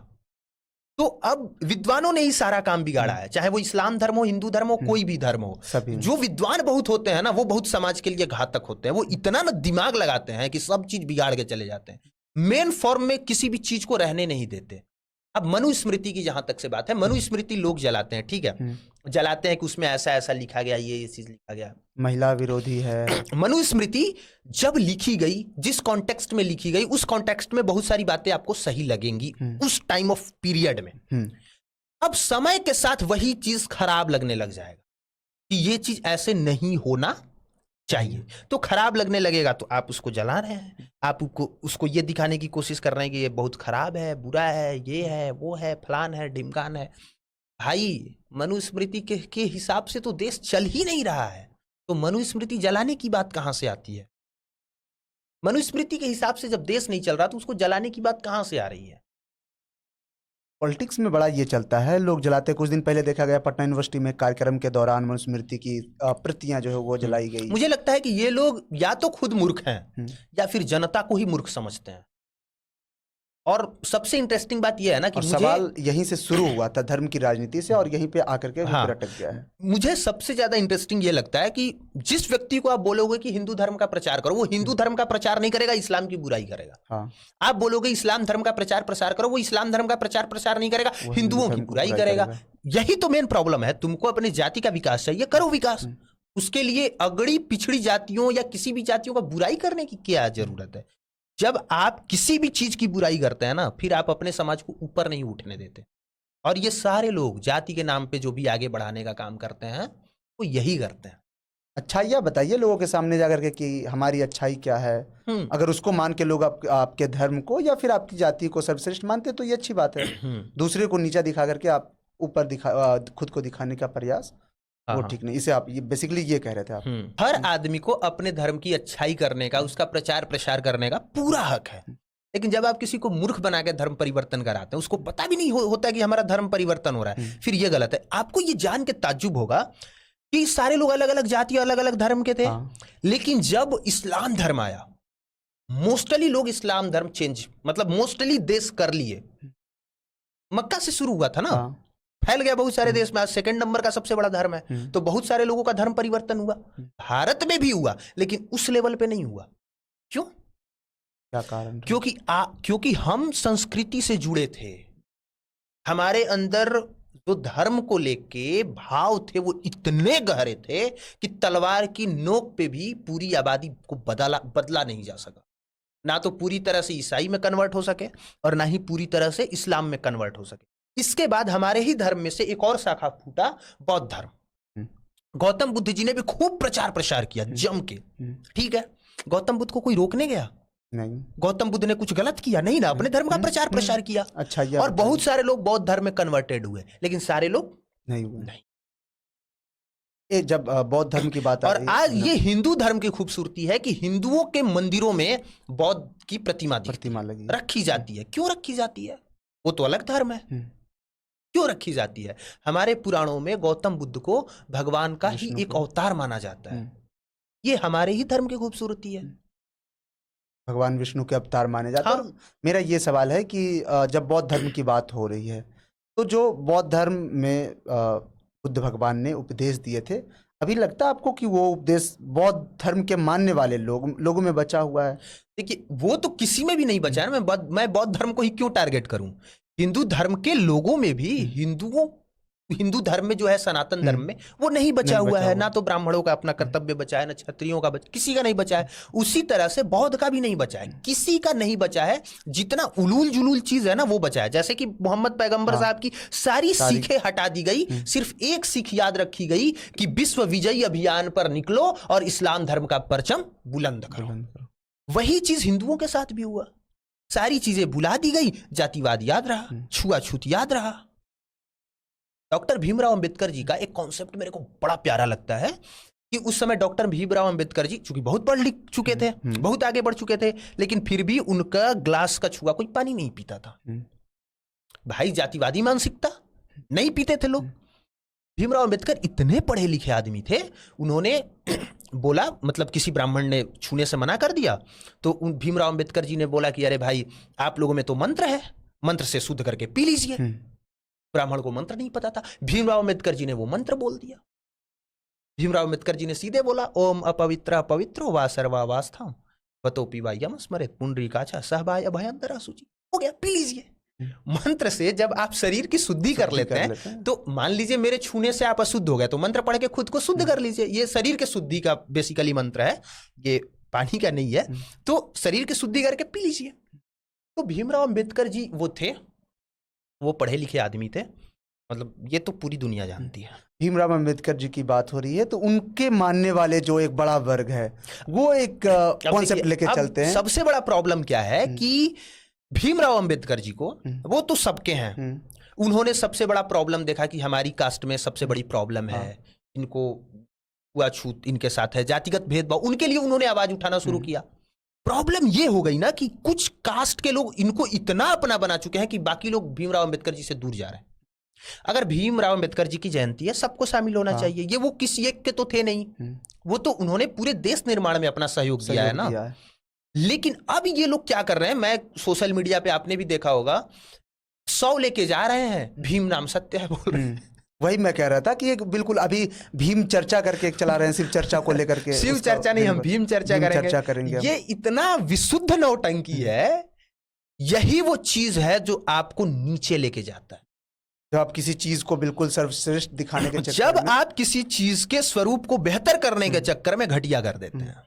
भीम चर्चा मतलब ठीक है ना, आप अपना अलग चीज करिए। अब यहाँ राम नाम सत्य कहता है तो आप यहाँ भीम नाम सत्य, भीम नाम सत्य है भाई, पूरी दुनिया को पता है। कई जगह कलश यात्रा निकाला गया, भीम कलश यात्रा। हाँ, तो ये कर तो आप वही रहे हो जो भीमराव अंबेडकर जी ने मना किया। भीमराव अंबेडकर जी ने कहा मूर्ति की पूजा मत करो। भीमराव अंबेडकर जी ने कहा आडंबर को मत मानो। बौद्ध धर्म उन्होंने अपनाया। तो जो उन्होंने कहा वो करना है ना, उनकी बातों पे, उनके विचारों का स्मरण करना है। कि फिर आप मूर्ति बना के फिर पूजा कर रहे हो, फिर सब चीज वही कर रहे हो, तो फिर आप उनको भी नहीं फॉलो कर रहे हो। फिर अब जी भीम, डॉक्टर भीमराव अंबेडकर के नाम पे बहुत राजनीति भी होती है, कई बड़े नेता हैं जो बन गए उनके नाम पे। तो उन नेताओं के बारे में आपका क्या विचार है? मतलब बात तो एक हो गई कि धर्म की राजनीति होती है, अब एक पर्सनल व्यक्ति विशेष के नाम पे भी राजनीति होती है। वैसे और भी कई ऐसे बड़े नेता हैं जिनके नाम पे राजनीति होती है, लेकिन भीम जी के नाम पे ज्यादा राजनीति होती है। तो उन नेताओं के बारे में आप क्या सोचते हैं और ऐसी राजनीति के बारे में क्या सोचते हैं? जहां मौका है लोग वहां फायदा उठाएंगे। धीरेन्द्र कृष्ण शास्त्री जी हिंदू धर्म करते हुए बन गए, हाँ। फायदा उन्होंने उठाया। और आपके ये चंद्रशेखर रावण जी, हाँ। ये भी भीम का नाम लेके फायदा बन, मतलब खुद ऊपर उठ गए। ऊपर ऊपर उठने के बाद आपने फिर अपने लोगों को कितना ऊपर अपने उठाया, लोगों के लिए ये क्या मायने किया? रखता है कि अपने लोगों के बारे में आपने क्या किया। आप संसद बन गए, तो जब अपने बीच का व्यक्ति बड़ा बनता है तो बाकी लोगों को बड़ी खुशी होती है कि हमारे बीच का आदमी है बड़ा, आगे चला गया। फिर आप आगे गए, आगे जाने के बाद आपने क्या किया, ये मायने रखता काम करता। अब इंटरव्यू के पॉडकास्ट के आखिरी पड़ाव पे आते हैं, बिहार में आते हैं। बिहार की राजनीति में बड़ा बदलाव हुआ है। नीतीश कुमार काफी सालों बाद अपनी सत्ता से बेदखल हुए हैं, या कह लें सत्ता छोड़ दी है। सम्राट चौधरी मुख्यमंत्री बने हैं। तो पहला तो ये बताइए कि आपको कैसा लगा नीतीश कुमार के सत्ता छोड़ने के बाद? फोमो वगैरह हुआ? मैं नीतीश कुमार का बहुत बड़ा फैन हूँ, बहुत बड़ा। अगर कोई प्रधानमंत्री नीतीश कुमार बनते तो देश का 100% विकास हो गया रहता, पर वो नहीं बन पाए दुर्भाग्य से। अब सम्राट चौधरी जी बने हैं, तो देखते हैं क्या होता है बिहार का। सम्राट चौधरी जी से आपकी कभी मुलाकात हुई है? आपको क्या लगता है कैसे नेता है वो? उन पे खूब आरोप लगता है। मैं सम्राट चौधरी जी से मेरी तब मुलाकात हुई थी जब सम्राट चौधरी कुछ भी नहीं थे नेता, पर मतलब इस लेवल के नेता नहीं थे। और चौसा थर्मल पावर प्लांट का मैं न्यूज कवर कर रहा था, वहां पे वो आए थे। फिर मैंने उनसे ऐसा सवाल पूछा, दोस्त ऐसा सवाल पूछा ना कि वो जवाब नहीं दे पाए, भाग गए। लेकिन तब मुझे पता नहीं था कि सम्राट चौधरी कितने बड़े नेता हैं। नेता तो वो थे, पर मुझे नहीं पता था कि एग्जैक्टली इतने बड़े नेता हैं। भाजपा में ही थे। वो भाग गए और महीनों तक उन्होंने मेरा नाम याद रखा था। तो अभी कैसे? फिर जब मैं दोबारा मिला, उनको याद था। सम्राट चौधरी जी की पढ़ाई पे भी खूब सवाल उठता है, उनके कोर्स को लेकर के खूब सवाल उठता है। तो आप इसको कैसे देखते हैं? खास प्रशांत किशोर जी का काफी बार सवाल उठा। मैं पहले एकदम क्लियर कर दूं, मेरी बातों से बहुत सारे लोग इत्तेफाक नहीं रखेंगे। राजनीति में आने के लिए अगर आप नहीं भी पढ़े हैं, एक क्लास भी फेल हैं, फिर भी आप अच्छा कर सकते हैं। हाँ, अच्छा कर सकते हैं। ईमानदारी, अगर आपके अंदर ईमानदारी जिंदा है तो आप बेहतर काम कर सकते हैं। बाकी पढ़ा लिखा होने से मतलब राजनेता बनने के लिए पढ़ा लिखा होना जरूरी नहीं है, सच में जरूरी नहीं है। लोग मजाक तो उड़ाते हैं कि अनपढ़ है, गंवार है, ये है वो है। भाई सबसे ज्यादा लूटता कौन है? पढ़ा लिखा आदमी लूटता है। एमए कर लिया, वो आके राजनेता बन गया, विकास कर देगा आपका, गारंटी है। अगर अंदर ईमानदारी नहीं है ना, आप नहीं कीजिएगा कुछ भी। पढ़े लिखे होंगे और ढंग से आपको पता है कैसे भ्रष्टाचार करना है, भ्रष्टाचार ही कीजिएगा। रही बात सम्राट चौधरी जी की, एक तो सबसे बड़ी प्रॉब्लम है कि मतलब एक तो 7वीं फेल का भी आरोप लगता है। हालांकि वो कहते हैं कि मैं 7वीं फेल नहीं हूं, मैंने पता नहीं कौन सा कोर्स किया है, TFC करके ऐसा कुछ वो बताते हैं। तो 7वीं फेल नहीं हूं। और ऊपर से प्रशांत किशोर ने तो उनकी धज्जियां उड़ा दी थी सम्राट चौधरी जी की। सम्राट चौधरी जी क्लियर उस पर जवाब नहीं दे पाए। दुर्भाग्य इस देश का ये है ना कि सच सबको पता है, फिर भी स्वीकार करना पड़ा। ये सबसे बड़ा दुर्भाग्य। सबको पता है ये गलत है, गलत हो रहा है, गलत हो रहा है, लेकिन आंख बंद करके सब चीज एक्सेप्ट करना। जिस तरीके से सत्ता बदला है उसे आप गलत मानते हैं? जिस तरीके से सत्ता का हस्तांतरण हुआ है, पूरी दुनिया को पता है यार। कौन ऐसा मुख्यमंत्री होगा जो मुख्यमंत्री का पद छोड़ के अब मंत्री बनने जाएगा? मंत्री भी नहीं, राज्यसभा सांसद। कुछ तो नीतीश कुमार के साथ गलत हुआ होगा, कुछ तो गलत हुआ होगा। ये किसको नहीं पता है? वही तो मैं बोल रहा हूं कि यही सबसे बड़ा दुर्भाग्य है। पूरी दुनिया को पता है यहां कुछ गलत हो रहा है, बोल कोई भी नहीं सकता और बोल के कुछ उखाड़ नहीं सकता। क्या हुआ होगा नीतीश कुमार के साथ पर्दे के पीछे? मैं सोचता हूं क्या हुआ होगा यार। एक आदमी मुख्यमंत्री का पद छोड़ दे और बनाए भी वो तो आदमी जिस पे आरोप कुर्सी कुमार का लगता रहा, नाम ही कुर्सी कुमार हो गया। और बनाए भी तो किसको? सम्राट चौधरी को। जो सम्राट चौधरी जी कहते थे कि जब तक से नीतीश कुमार को गद्दी से मैं नहीं उतारूंगा तब तक से मैं अपनी पगड़ी नहीं खोलूंगा। और नीतीश कुमार जब बीजेपी में शामिल हुए, सम्राट चौधरी पे इतना गुस्सा हुए कि सम्राट चौधरी का गंगा स्नान उन्होंने करा दिया था और पगड़ी खुलवा के माफी वाफी मंगवाने की बात आती है। इतना गुस्सा थे नीतीश कुमार जी, उनको वो मुख्यमंत्री बना देंगे। ये सबको पता है कि क्या गड़बड़ तो हुआ है, क्या गड़बड़ हुआ है, कैसे हुआ नहीं पता। ठीक है, चल रहा है। लेकिन इसमें एक पॉइंट यह है कि जिस तरीके से मैंने बदलते देखा है, मैं उस दिन विधानसभा में भी था, उससे पहले भी मैं कई बार जा चुका हूं, तो नीतीश कुमार का ही प्रेशर था कि सम्राट चौधरी बने। बीजेपी के लोग नहीं चाहते थे कि सम्राट चौधरी मुख्यमंत्री बने, नीतीश कुमार का था कि सम्राट चौधरी बने। तो पहली बात तो ये कि नीतीश कुमार ये चाह रहे थे, तो क्या रीजन रहा होगा? कुछ ऐसा आप अंदाजा लगा सकते हैं? नहीं, यही तो मैं सवाल पूछ रहा था कि जिस आदमी पे इतना गुस्सा है उसी को फिर वो सीएम बनाना चाहे, और उसके पीछे का क्या रीजन है वो नहीं पता। वो नहीं पता हम लोग को, जो अंदर के लोग होंगे उन्हीं को पता होगा। जब नीतीश कुमार कुर्सी से हटे, मेरा पहला सवाल था, उसका आपने जवाब नहीं दिया। यह व्यक्तिगत सवाल है, आपको कैसा लग रहा था? जैसे मुझे फोमो हो रहा था कि नीतीश कुमार जा रहे हैं यार, नीतीश कुमार। देखिए, फैक्ट तो यह है कि नीतीश कुमार अब कुछ करने के लायक रह नहीं गए थे। जो उनकी एक्टिविटीज सामने आ रही थी उससे लग रहा था कि नीतीश कुमार की स्टोरी खत्म हो चुकी है। तो कोई ठीक ठाक आदमी होना चाहिए था, पर नीतीश कुमार अब कैपेबल नहीं थे। मतलब पिछले 5 साल से वो कैपेबल नहीं थे। बिहार भी उनको ढो ही रहा था सिर्फ इसलिए क्योंकि शुरुआत के 5 सालों में उन्होंने बहुत बेहतर काम। शुरू के जो 5 से 10 था कम, बाकी 10 से 15, 15 से 20 कुछ भी नहीं किया फिर उन्होंने, फिर बस उसी के नाम पे वोट लेते रह गए। वही 5 साल पे। हाँ, बाकी ये बात तो हो गई, काफ़ी लंबी बातचीत हमारी हो गई। अब आप एक सोशल मीडिया स्टार हैं, पत्रकार भी हैं, जो नए पत्रकार बनना चाहते हैं, खासकर डिजिटल मीडिया पे पत्रकार बनना चाहते हैं, उनके लिए कुछ 5 टिप्स आप दे दीजिए दर्शकों को। पहला टिप्स कि पढ़ाई करिए बहुत अच्छे से। अगर आप पढ़ाई नहीं करेंगे, आपके पास नॉलेज नहीं होगा, चीज़ों को अच्छे से रख नहीं पाएंगे। दूसरा चीज़, वीडियो बनाने से पहले रिसर्च कीजिए, होमवर्क कीजिए। बिना रिसर्च किए अगर आपको लगता है कि सामने वाला बैठा वही चीज़ बोला और फिर हम भी देख के वही चीज़ बोल दें, ये चीज़ें 2-4 वीडियो में चल सकती है, हो सकता है वीडियो वायरल हो जाए, लेकिन लंबा गेम नहीं खेल पाएंगे। तीसरा चीज़ यह है, कम्युनिकेशन स्किल आपकी अच्छी होनी चाहिए। कुछ तो ऐसा अच्छा होना चाहिए कि आदमी जब देखना शुरू करे तो थोड़ा सा रुक जाए, बंदा क्या बोल रहा है सुन लूँ एक बार, वो चीज़ होना चाहिए। चौथा चीज़, ये 3 चीज़ काफ़ी है मुझे ऐसा लगता है। 3 चीज़ में आदमी हिट कर जाएगा। थोड़ा बहुत पैसा हो अपने पास में ताकि ट्रैवल कर सके, इधर उधर घूम सके। एक ढंग का मोबाइल हो जाए, कम से कम 25-30 हज़ार के मोबाइल से काम चल जाएगा जो लोग स्टार्टिंग है। और एक अच्छा सा माइक हो जाए जिसमें अच्छा वीडियो रिकॉर्ड हो और अच्छी ऑडियो क्वालिटी है। तो ये 3-4 चीज़ें हो गई ना, तो 1 साल का बस समय चाहिए। 1 साल के लिए फिर आप भूल जाइए, व्यूज मत देखिए। 1 साल के लिए आप कुछ भी मत देखिए, सिर्फ कंटेंट बनाइए, व्यूज देखिए ही मत। 1 साल के अंदर अगर आप 300 वीडियो डाल दिए, उस 300 में 40-50 ऐसी वीडियोस होंगी जो आपके चैनल को आगे बढ़ा। तो ये थे हमारे साथ Kumar Abhinav ji, social media influencer है, डिजिटल मीडिया के बड़े पत्रकार हैं। बिहार में काफ़ी अच्छा इनका फेम है, लोग इन्हें जानते हैं, पहचानते हैं। बाकी ये वीडियो आपको कैसा लगा कमेंट करके बताएं, और ऐसी ही खबरों के लिए देखते रहिए द लोक धर्म।